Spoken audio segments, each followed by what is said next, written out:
Assalamualaikum warahmatullahi wabarakatuh. Perkenalkan, nama saya Muhammad Sendi Saputra. Di sini saya akan membacakan surat Al-Qasas ayat 85. A'udzu billahi minasyaitonir rajim. Bismillahirrahmanirrahim. Innalladzi farada 'alaika Qur'ana laradduka ila ma'ad. Qul rabbi ya'lamu man jaa'a bil huda wa man huwa fi dhalalim mubin.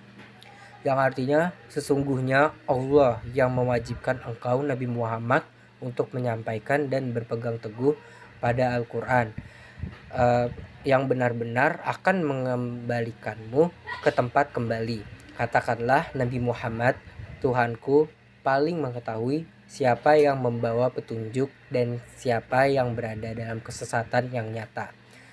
Oke, di sini saya akan membacakan isi serta tafsir dari surat Al-Qasas ayat ke-85. Pertama, dari sejarahnya dulu. Surat Al-Qasas ini adalah surat yang ke-28 dalam Al-Quran yang diturunkan di kota Mekah ketika Nabi Muhammad sedang hijrah dari Mekah ke Madinah dan sedang menghadapi penentangan keras dari kafir Quraisy. Ayat ini turun di Jufas sebagai bentuk penghibur dan janji Allah. Isi dan tafsir surat Al-Qasas ayat 85 ini, Allah menjelaskan bahwa Dia mewajibkan Nabi Muhammad untuk mengamalkan dan menyampaikan isi Al-Quran. Allah juga berjanji untuk mengembalikan Nabi Muhammad ke Mekah dalam keadaan menang setelah diusir oleh kaumnya. Janji ini terbukti pada tahun ke-8 Hijriah saat Nabi menaklukkan kota Mekah. Negeri akhirat merupakan tempat kembali semua makhluk untuk menerima balasan dan ganjaran termasuk Nabi Muhammad. Allah mengetahui siapa yang membawa petunjuk dan siapa yang berada dalam kesesatan yang nyata. Ini adalah janji Allah yang memberikan dukungan kepada Nabi Muhammad ketika terkena musibah dari kaum kafir Quraisy.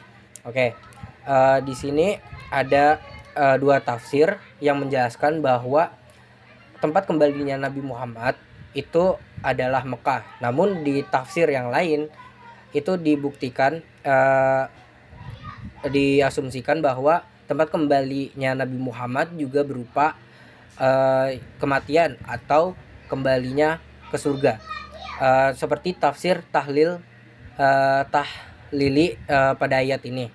Allah menerangkan bahwa Dia yang mewajibkan kepada Muhammad mengamalkan isi Al-Quran dan melaksanakan hukum-hukum dan perintah yang ada di dalamnya. Dia pula yang akan mengembalikan Nabi Muhammad ke tanah suci Mekah, tanah tumpah darahnya, dalam keadaan menang dan merebutnya kembali ke kaum yang telah mengusirnya dari sana.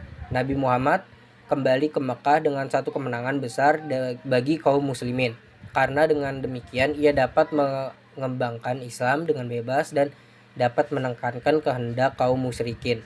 Ini adalah janji dari Allah ketika Muhammad selalu disakiti dan dapat tekanan yang berat dari kaumnya, ya bahwa dia akan hijrah meninggalkan Mekah dan akan kembali dalam keadaan menang.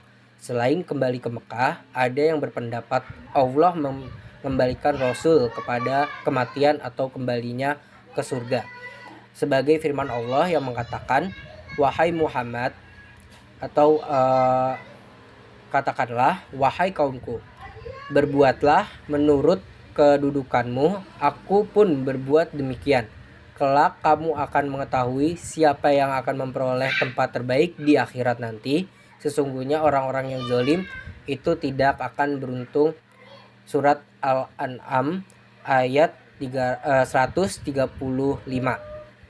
Jadi di surat Al-Qasas ini berpendapat bahwa tempat yang dijanjikan oleh Allah adalah tempat Mekah untuk kemenangan kaum muslimin, serta tempat surga yang telah dijanjikan oleh Allah kepada Nabi Muhammad.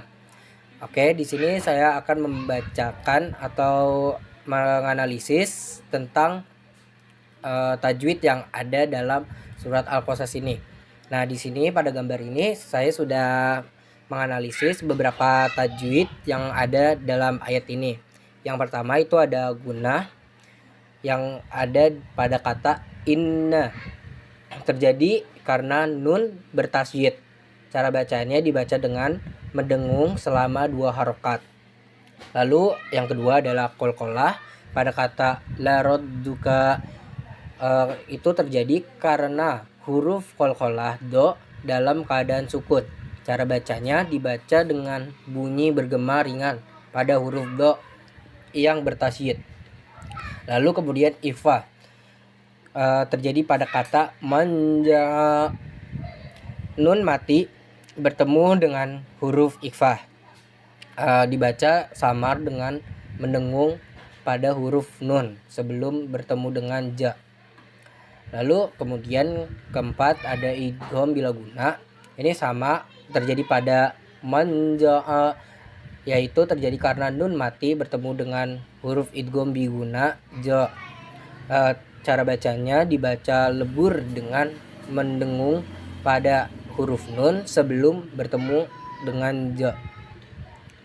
Lalu yang kelima ada mad wajib mutasil yang terjadi pada ja. Ini terjadi karena huruf alif bertemu dengan hamzah dalam satu kalimat, dibaca panjang selama 4 atau 5 harokat. Lalu yang keenam ada mad arid lisukun yang terjadi pada kata mubin. Ini terjadi karena huruf mad ya bertemu dengan sukun di akhir ayat, dibaca panjang selama 2, 4 atau 6 harokat. Lalu yang terakhir ada idgham bila guna.